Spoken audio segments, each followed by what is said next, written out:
लोक भवन में तो कमल खिल चुका है और वो कमल खिला रहेगा।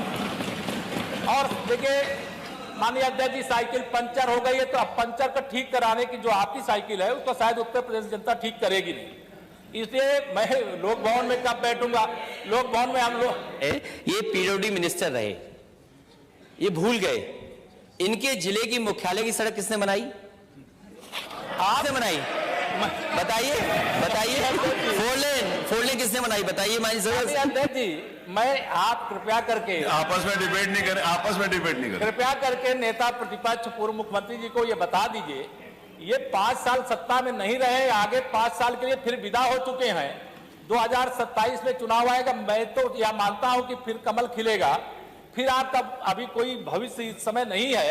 लेकिन सड़क किसने बनाई है, एक्सप्रेस किसने बनाया है, मेट्रो किसने बनाई है? जैसे लगता है आपने सैफई की जमीन बेच करके ये सब बनवा दिया है। तुम अपने पिताजी से पैसा लाते हो बनाने के लिए? तुमने राशन बांटा है तो पिताजी ने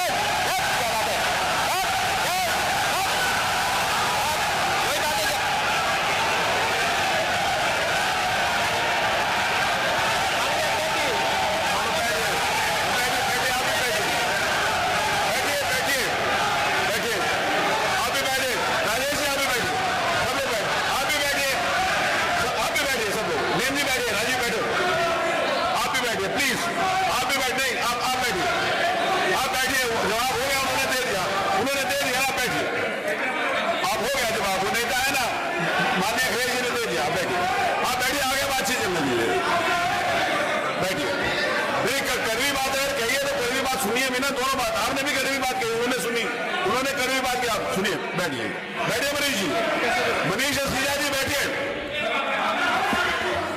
आप भी बैठे, सब लोग बैठे। अध्यक्ष जी,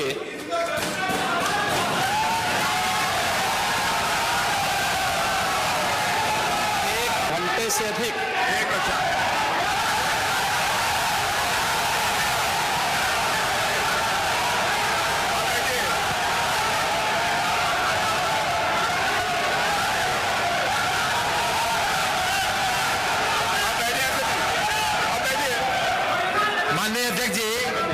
सदन खड़े हैं माननीय, आप अनुमति दे चुके हैं, उसके बाद ये शोर शराबा ठीक नहीं है, ये उचित बात नहीं। अध्यक्ष जी, 1 घंटे से अधिक पूरा सदन माननीय नेता प्रतिपक्ष को सुनता रहा। बड़ी शालीनता के साथ उन्होंने अपनी बात कही। विपक्ष के नेता का जो दायित्व था, उन्होंने अपने कर्तव्यों का निर्वहन किया, हम लोगों ने सुना। इस सदन में और सरकार के उप मुख्यमंत्री अपनी बात को रख रहे हैं, बीच में रनिंग कमेंट्री का मतलब क्या है? और दूसरा, एक सम्मानित नेता के खिलाफ असभ्य शब्दों का प्रयोग हो, तो शब्द का प्रयोग हो, तो ठीक नहीं है। और मैं बड़ी विनम्रता से कहूंगा नेता प्रतिपक्ष को कि आपको इतना उत्तेजित नहीं होना चाहिए। देखिए, सफाई की बात नहीं कर रहा हूं मैं, सवाल सफाई का नहीं है। देखिए, हम लोग भी जो विकास कार्य करा रहे हैं, या आपकी सरकार के समय जो विकास कार्य हुए होंगे, ये हमारी ड्यूटी थी। सरकार सरकार होती है और हर सरकार को अपनी उपलब्धि को कहने का अधिकार है। माननीय उप मुख्यमंत्री जी ने बिल्कुल सही कहा कि विकास, आपने कहा, आप विकास की जब चर्चा हुई तो उन्होंने जो बातें कही बिल्कुल ठीक ढंग से की थी। आपके यहां के दूसरे नेता या जब माननीय उप मुख्यमंत्री का यहां पर भाषण संपन्न होता, उसके बाद अपनी बात आप लोग कह सकते थे। लेकिन देखिए, मैं कल भी देख रहा था, कल माननीय वित्त मंत्री जी यहां पे जवाब देने के लिए खड़े हुए,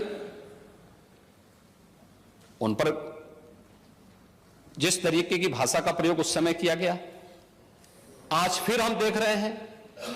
देखिए, लोकतंत्र में हर सदस्य को सदन में अपनी बात रखने का पूरा अधिकार है, और अगर आप कहेंगे तो कैसे इस बात की अपेक्षा रखते हैं कि इस बार से उसका जवाब नहीं मिलेगा? पूरे 1 घंटे से अधिक समय तक पूरा सदन और खासतौर पर सत्ता पक्ष से जुड़े हुए सभी मान्य सदस्यों ने आपकी बात को बहुत ध्यान से सुना। देखिए, सहमत होना ना होना अपना विषय है, नहीं सवाल दूसरा नहीं। देखिए सफाई भी इसी प्रदेश का हिस्सा। अध्यक्ष महोदय, सवाल ये नहीं है, मैं सुनने को तैयार हूं। अच्छा, मुख्यमंत्री जी बोल रहे हैं, सफाई भी तो इसी प्रदेश का हिस्सा है। नहीं सफाई, देखिए भाषा आप उसको बाद में बोल सकते हैं। देखिए, हमारी सहमति असहमति हो सकती है, देखिए हमारी असहमति असहमति हो सकती है किसी बात पर, हम बाद में इस बात को करेक्शन करा सकते हैं, लेकिन तो मैंने शब्द का प्रयोग नहीं किया जाना चाहिए और किसी भी असभ्य भाषा का प्रयोग नहीं होना चाहिए। और मैं माननीय अध्यक्ष जी से अनुरोध करूंगा कि अगर इस प्रकार की शब्दावली प्रोसीडिंग का हिस्सा बनी है तो कृपया उसको हटवा दें, क्योंकि यह गलत परंपरा होगी और मैसेज का देश के अंदर खराब जाएगा। हमें हमेशा इस बात को ध्यान में रखना होगा, सदन की मर्यादा का ध्यान हर हाल में बनाए रखना होगा। दूसरा, जब एक सदस्य बोल रहा हो तो सदस्य के बीच में, और खासतौर पर उप मुख्यमंत्री बोल रहे हो, तो बीच में रनिंग कमेंट्री करना, बीच में धमकी देना, ये चीजें ठीक नहीं है और मुझे लगता है सदन की मर्यादाएं इससे आहत होती हैं। कोई भी इसको नहीं स्वीकार करेगा और मैं विनम्रता से कहूंगा माननीय नेता प्रतिपक्ष को, उनका सम्मान है, वे सबसे बड़े विपक्षी दल के नेता हैं और मुझे लगता है कि इस मर्यादा की अपेक्षा केवल सत्ता पक्ष से ही न करें, विपक्ष भी उस मर्यादा का पालन करेगा तो दोनों का सम्मान बना रहेगा और यह सम्मान दोनों का बना रहे। देखिए, सहमति और सहमति लोकतंत्र की ताकत है, या आवश्यक नहीं, हम ये नहीं कहते हमारी बात से सहमत हूं, या मैं ये भी नहीं कह सकता कि मैं आपकी बात से सहमत हूं। जब मेरी बारी आएगी, मैंने तो पूरे 1 घंटे तक आपकी बात को सुना, मेरी बारी जब मेरे दल की ओर से मेरी बारी लगाई जाएगी, मैं उस दिन अपनी बात को यहां पे रखूंगा। मैंने आपके पूरे भाषण को इसीलिए सुना ही नहीं, प्रोसीडिंग मंगाऊंगा, फिर देखूंगा, उसका पूरा जवाब भी दूंगा यहां सदन पे, और मैं उम्मीद करूंगा कि सभी विपक्षी नेतागण उस दिन यहां पर हमारी बात को भी सुनेंगे। लेकिन डाउनलोड करें अमर उजाला ऐप और पाएं खबरें लगातार। अगर आप ये वीडियो YouTube पर देख रहे हैं तो हमारे चैनल को सब्सक्राइब करें और बेल आइकन को दबाना ना भूलें। अगर आप Facebook पर ये वीडियो देख रहे हैं तो हमारे पेज को लाइक करें।